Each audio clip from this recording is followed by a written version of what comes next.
Gary, at what point do you think we should change the music? When we make something better. We worked long and hard on that song. I know. It took me so long to... it took us so long to write it. Welcome, everybody, to another episode of For the Love of Dog. My name is Steve McLean. I'm co-founder.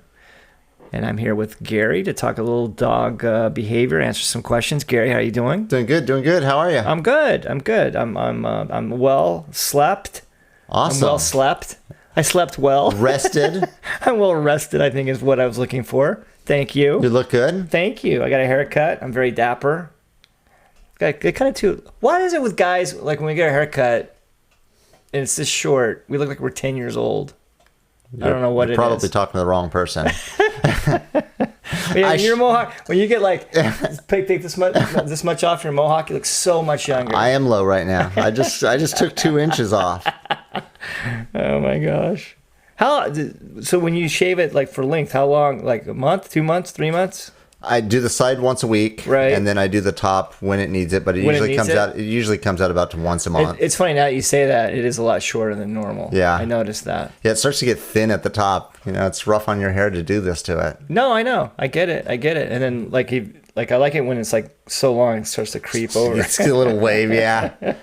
At some point, I'm just going to do a Donald Trump part. I did that the other day. I got out of the shower and parted it over. And how's this look to my kid? And he freaked out. Dad, stop it. I like that he freaks out that you don't have the mohawk. Yeah. Yeah, it's become the identity. Yeah, most kids would go, Dad, why are you doing the mohawk, man? You're a middle-aged man. Come on, let it go. At a certain point, man, just stop. Right? Yeah. Well, as usual, the first part of the show, we're here to answer some dog behavior questions. If you don't hear your question today, don't freak out. Please, you can email me anytime, steve@thelittlereddog.org, to ask me any question. I promise that we will ask it on air. This week, we're going to tackle a question that I get a lot. It also happens a lot when I go to someone's house for training. We always talk about it, and people are always asking me, why is it not a good idea to leave food out for your dog? Oh, yeah, the free feeders. Yeah. It's a different thing, with cats. A lot of time, I think cat people, when they get a dog, they think it's naturally assumed that you should leave the food out for dogs. I've only had one cat in my life, and we still fed it on a schedule. Is that right? Free feed the cat. Is that right? Yeah. And it may not eat it at the time, but it would come over and eat part of it at least. Interesting. Like, I don't know anything about cats. My experience with cat owners, they always leave the food out. No. Do you guys leave the food out? Nicole, free feeders? Sam? When we shoot, I feel like it's only fair to leave the food out. Yeah. I don't know anything about cat behavior. Yeah. No nada. Anyway, it's actually a super intelligent question, and the answer is super militant. And in my opinion, I think it's not even opinion. I think it's kind of fact. You should never break this rule. That you should always pick up the food. Don't leave food out for dogs. And there is a genetic reason. There's an instinct reason, right, Gary? I'll give some people an out in that. You will. Maybe it's dogs. A senior. Yeah, if it's a dog. Dogs, yeah, but or a dog that's having a hard time maybe with cancer or something like that. I get it. Gut issues. Right. But yeah, we're talking about for physical issues. Yeah. We're talking about day in, day out, average Joe dog. Any age. Your normal dog should not have their food. Basically, what food is to a dog is it's the ultimate reward. It's why they live. If you look at a dog in the wild, that is what their energy is spent doing in a day, is going out and getting food. It's all about food. So yeah, their life circulated around it. So for you to basically give the highest level of reward for free, right, you are taking that reward and reducing its value across the board. So if you want to, give the dog a treat, it has less reward value, right? Because it has a food source that's at its disposal. So it kind of goes back to what I always say. Everything a dog does should fit into 3 categories. It can always do, it can never do, or it can do with permission. Right. And if it can go get food all the time, without permission, then you're going to have a problem. Yeah, you're taking away your best tool. Yes, and for teach you the got dog. an old lab or something that won't overeat, and any of that issues, then you're probably not going to have a problem. But if you have any kind of dog that you are trying to train to do anything or needs any kind of behavioral modification, you've taken your greatest reward and flushed it. Yeah, and I want to take a deep dive into this question and start from square one. We've kind of talked about this before, and I want you to interrupt me anytime. The first thing you have to understand are dogs genetically, 98.6% gray wolf. Everyone gets tired of me saying that, but it's super important that everyone listening right now understands that, because that's step one. Step two is because of this instinct, because genetically they're a wolf, they have the same instincts, right? Okay. So when Gary says it's all about food and they spend their whole day about food, okay, what Gary's talking about is when a wolf pack goes out with the alpha says, okay, we're going hunting. The whole reason for us going out is we're going to kill something. And then as soon as we kill this thing, whatever this beast is, the alpha gets to eat first. And gets to eat. Stock away a little for savings account. Yeah, we can actually talk about that too. I find it fascinating. In fact, just really quick sidebar, the alpha of the pack it's not a big deal for the dog to take, or the wolf to take extra food, eat extra food, go somewhere safe, somewhere hidden, regurgitate the food, cover it up, and use it for a rainy day. Yep. Right? That does two things. Or even if he doesn't let the other. Exactly. This does two things. It keeps the rest of the pack a little bit weaker, so no one's going to challenge him, right? Also, it's a guarantee that if he's a little bit more hungry, he can go to a secret spot and eat. So I want everyone to understand, whether you own a Chihuahua, a Great Dane, a Pit Bull, they're all wired this way. Dogs, will, in their mind, they're never going to get fed again. Yep. So if you keep that food out, you've taken away their reason to work. Yeah.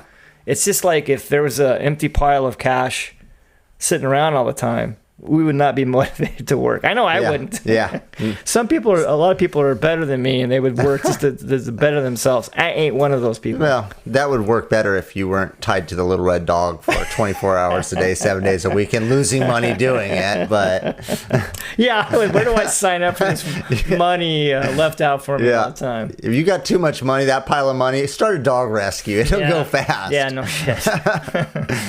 But yeah, basically what you're doing is you're turning over their power structure. In that, like you hit on, they have an internal. I forgot where I was going with that. I'll have to come back to that one. Well, it's in their DNA, to understand if you fulfill your job on this walk, you're going to get rewarded for that. Is that what you're looking for? Yeah, there you go. Yeah. That basically, they're controlling the reward. Yes. That the alpha's controlling the reward, and when you give it, uninhibited, you're basically taking that dog and making them think, I have a food supply right over here. So why would I need to listen to you? So exactly. So I'm the alpha now. Right. So yeah, there's a lot of undercover hidden stuff that you wouldn't necessarily know is going to happen to the dog's personality by doing that. Right. And I've never actually kept track on my training sessions when I do go out and the family's complaining about the bad behavior. I would say at least 7 out of the 10 situations they leave the food out. That's not the only thing that they do wrong. Wow, 7 out of 10? That's high. Yeah, but I mean, for me, almost all the time, at least 70% of the time, they're leaving the food out. Yeah, it's probably 50% of the time for me. Yeah, and I think that I tell people this all the time. Sometimes you have to put your sweetness and your soft heart in the back of your brain. That's not hard for me. Maybe that's why it's not hard for me. Dog training comes so natural to me. Well, I think it comes natural to me because I'm an only child, so I'm kind of used to wanting to do things on my own, and that helps me very well with the dogs. Yeah. With the rest of my family, it does me no good. But with the dogs, it definitely helps. And I really want people to understand that dogs, especially if you do not leave food out, dogs never understand that they're going to get fed again. To them, once they're done eating, where can I get more food? Yep. Again, you can just keep feeding the dog, No, I tell people all the time that dogs don't have any quantity No, they measurement. don't. No, they you don't. can give a dog I use the Rachel Ray treats that they donated to us. Right. You can give that dog the whole treat and The grillers. It'll knock it down and wait for the next one. Yeah. Or I can break it down to the size of a pea and give it to them, and they'll be waiting for the next one. It doesn't matter how much or how many you give them, they'll always be waiting for more. Right. So now you're leaving it to that dog who has no quantity center to measure its own food. Right. Right. So, and a lot of times what that ends up doing is the dog gets overweight. Right. So just to kind of review, I want all dog owners to understand that the routine is with dogs until the day they die is you go out in the morning for the pack walk. You expect them to perform well. And you start teaching them your expectation of that, what that looks like. Okay.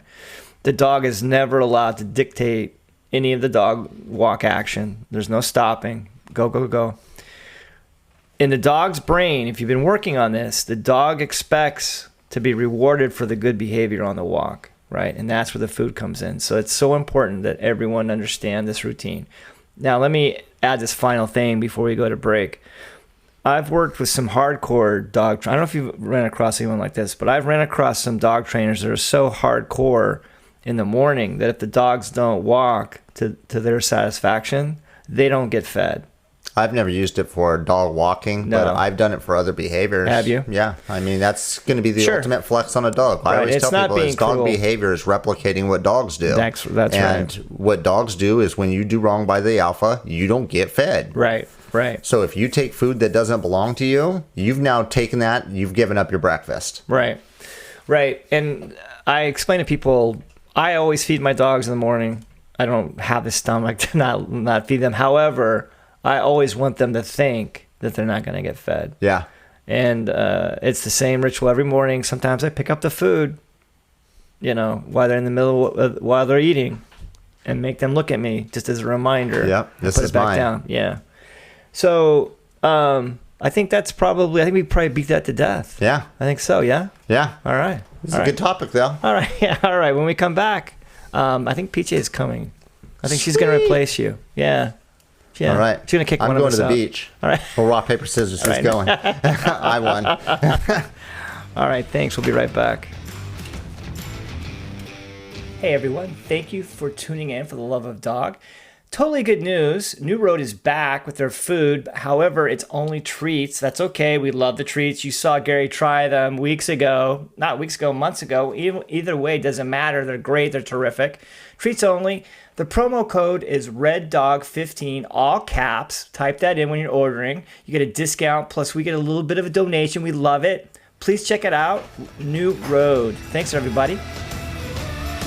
Welcome back, everybody. PJ Rosh, our leader, has slipped into the studio. I don't know how she does that. She kicks Gary out all the time. Poor Gary. Why do you kick Gary out? What did he do? Gary could stay. No, he gets If I intimidated. never had to be in this chair again, it would be fine by me. He gets intimidated. Well, I think our audience would not like to hear that. Okay. Jeez. Our audience of 3? Yeah. Yeah, I know Okay. my mom likes hearing you. Come on now. How you doing? Besides grumpy. Good. It was You a very good? challenging week. It was a horrible week. Yeah. I mean, there was some good. There was some goodness. Unfortunately, in dog rescue, I've learned that we get to celebrate for like this much, and then the bad stuff is like Yeah, this you much. celebrate for a second. And then you go right For to. listeners, can you describe? Oh, yeah. the size Yeah. I'm sorry. Thank you for the listeners. Thank you, It's Nicole. a second. That's why I said it's a second. it's like an inch of celebration to like a 6 500 feet. yards of pain Yeah. and agony. Yeah, and it's just we love what we do. It's okay. It's just very challenging, and this week was one of those really challenging weeks. Yeah, the reason why it was so challenging, it's a typical, dog that we adopted. We won't name names. We adopted this dog out like pre-COVID, right? Like No, right it was before. during COVID. It was about 5 months ago. Okay, it's so we're been- it was- almost not you're in quite the- the height. Yeah, And dog got out. It's a great dog. the dog didn't get out. They had the Well, door it open. did get out. No, sorry. It's not like the dog snuck out. Right. The door was left open. They knew the dog was there, and they let it went out, and it went after another dog. For those of you that don't know this, PJ and I are married, so anything that comes out of my mouth is instantly going to be corrected. You just need to tell the story correctly. Let the dog get out. But it makes it sound like it was the dog's fault. It was not the dog's fault. No, it was totally human error. That's part of the frustration on the story. It was easily controllable. It could have been preventable, yeah. Yes, Humans exactly. weren't paying attention. The dog got out. As the dog gets out, it's like all dogs when they're amped, heightened state of emotion. Sees a little dog. Unfortunately, went after the little dog. The human that was involved with the owner went out to try to separate the dogs. Of course, the young man gets bit. And You're going to do a segment someday about how to break up a dog fight. the correct way to break up a So that dog you don't fight, get bit. So you don't get bit. And then in California, probably like most states, once a human gets bit, then animal control is involved. Unfortunately, with this story, the little dog that was got attacked had to be euthanized. It did not make it. Did not make it. So It's a again, horrible preventable. story. Yeah, horrible story. But this whole thing is human error, and the reason why it makes life so difficult is now this really good dog, because of human error and the way animal control works in Orange County, California. Now the dog is at risk of being put to sleep, and there's not a lot of leeway on what to do and to get this dog out of jail and into a new home. I mean, I get it. Animal control is doing their job, but in this case, animal control frustrates me a lot. Sure. But in this Me case, more. I don't think that they're necessarily wrong, or they are doing their job. No, and it's a little bit more. we were also told that this owner, this is the third incident. I guess the other two weren't really Right. reported, but so the dumbasses have actually done this have been stupid multiple times, preventable multiple times, and like you said, now the dog is probably going to pay for it with its life. Which Well- goes back on us too, because we Sure. did adopt to this person. We made a bad choice. We made a very bad decision. Well, what's the part that's frustrating to us is the family's not willing to. they don't want to stick do by- anything. They're not wanting to stick by the dog. They're willing to let the dog go, and Just- that's what's frustrating. Yeah. Especially since it was their fault. This Yeah. wasn't a bad dog, like you said. If this was a dog that was iffy or, was bad, Right. they tried, it was doing bad things, I could understand. But this This is not a dog- bad dog. No, this and dog's never done anything and bad. it's a really frustrating thing. And, I mean, even the that's- animal control officer said this is a good dog. Yes. This is a dog that deserves a family. But the way the laws are, so this is where we are. So because this dog has now been deemed dangerous and it lives in Orange County, the law requires that either you have to have $1 million worth of coverage on the dog, which is Insurance. $2,000 a year, roughly. When you take the dog out, it has to be muzzled. Where the dog is living, there has to be signage up that it's a dangerous dog. And then on top of that, the fences have to be X feet tall. I'm not really sure what the requirement is. So anybody that wants to possibly adopt this dog out of animal control, they're making it almost impossible, because right away you have to spend $2,000, blah, blah, blah, blah, blah. To me, none of that is insurmountable. The problem is that wherever it goes, whatever county or whatever animal control is involved and where it would go, that animal control has to agree that this vicious dog can come live there. Right. And again, I'm using the term vicious dog because that's what they're using. It's not a vicious dog, but there's not a lot of animal controls that are going to agree to have a dog like that come with that tag, right? With Sure. that tag that it's got the scarlet letter now, Sure. a V. Especially in California. And there's not a lot of animal controls that will let that in. They don't want that in. And the other things aren't, insurmountable to do. And that's what was so frustrating about that family. If they really cared about the dog, it would have been easy for them. But clearly they can't keep the dog inside anyway. Right, So I right. don't think I would trust them with the dog anyway. So. Right. And I think what makes all of this so difficult to swallow is, like everything else, it's always the family's fault. Yeah, It's not the human's dog's fault.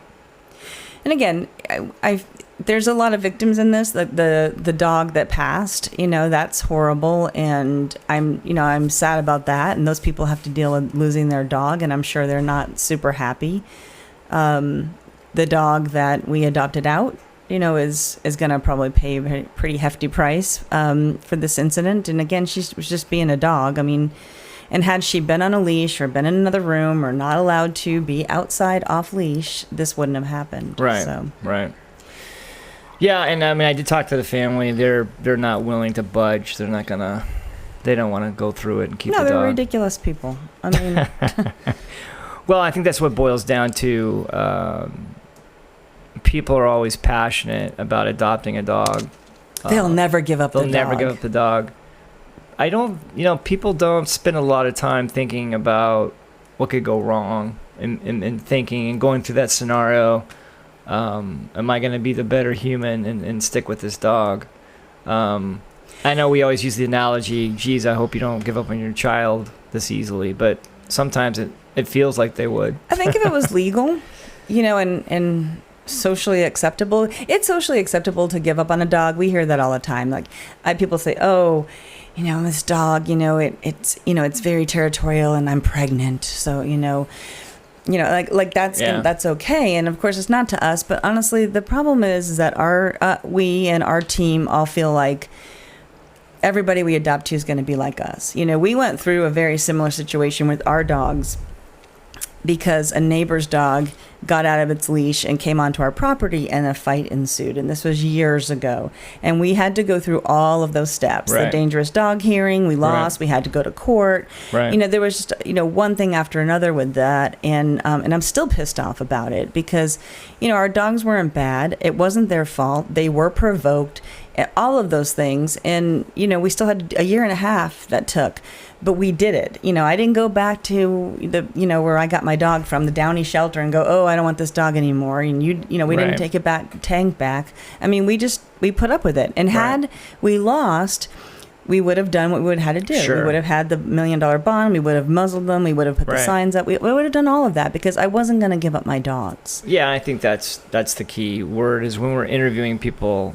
We're trying to figure out, are you always going to keep the dog no matter what? And the problem is people lie. Mm-hmm. They don't know they're lying. They think that they can put up with it, with the pain of whatever might be coming down the pike. But what they don't understand is just because we want to act just because we want to be the better person in a tight situation doesn't mean that we're going to be. We just always hope that we're going to be. And I don't know what question to ask on the application to figure out if these people are lying or not. I'm not sure that you can get to that because it's a variety of things. Like, we recently got a dog back that was adopted at 8 weeks, and they raised that dog. They raised that dog for 10 months. Well, I guess so, really 8 months because he was already two months old when they adopted him. And he was doing behaviors that they didn't like, and she was pregnant, so she said, I just don't. So instead of spending time and doing the training and getting the dog to do what he's supposed to do, she took his puppy months, and now this is nearly a year-old dog with problems, and she gave it back to us. And I think in that situation, she just wanted a puppy. She just wanted something. And now that she's going to have a baby, she didn't care about the dog anymore. She wanted to just get rid of it. So unfortunately, I think we were going to talk about animal control, and we really started talking about people. But well, it's just the situation that we're in, and in this particular incident, because the dog did indeed kill another dog. In animal control's defense, their hands are tied. There really isn't any gray area. I think about it a lot too. I mean, everybody knows that I feel that every dog deserves a chance and multiple chances in some cases. I mean, we do not only do we spend a significant amount of money to physically and health-wise rehabilitate dogs, but we spend that also on trying to do behavior modification or, training or whatever the dog needs. But I've thought a lot about it, and I think, would I want her living next to me? I have little dogs, and that's something that you have to think about. So yeah, I do think their hands are tied. I don't think that they're being unreasonable. That's not always the case, and a lot of times I think animal control is unreasonable. But well, to answer your question, I would have no problem with this dog next door to us, but I would have a problem with that family was next door to us. 100%. And I think that's what it boils down to. And animal control has no they can't make a call on the owner's intelligence. Well, clearly we can't either. Yeah, we can't. And so unfortunately there's some exceptions, but there's no way you can prove that this family was totally irresponsible, even though they were irresponsible. They were completely irresponsible. But not in an unlawful way. But I think that's a good point. If that dog lived with you and me, then it would be no problem, because that dog is never getting out. Or Gary or Jennifer, that was any of the people, whoever. Anyway, any dog savvy type person. I know we need to wrap up, and I'm going to take a page out of Nicole's book, and I don't want to wrap up on a downer. Debbie Downer. So we did have Gotti, who came to us, paralyzed back legs. We did. She had IVDD. We worked with her. She was in a great foster. Recently, maybe not so much the first foster, but she's really come a long way. She's super great. She's walking. You've seen maybe some of the videos on Instagram. She's actually sashaying around, and she got adopted by a very sweet family. So that is huge. Right. And then I don't know that we ever talked about Nina getting adopted. Also Nina big. was almost 3.5 years with the rescue, so she got adopted.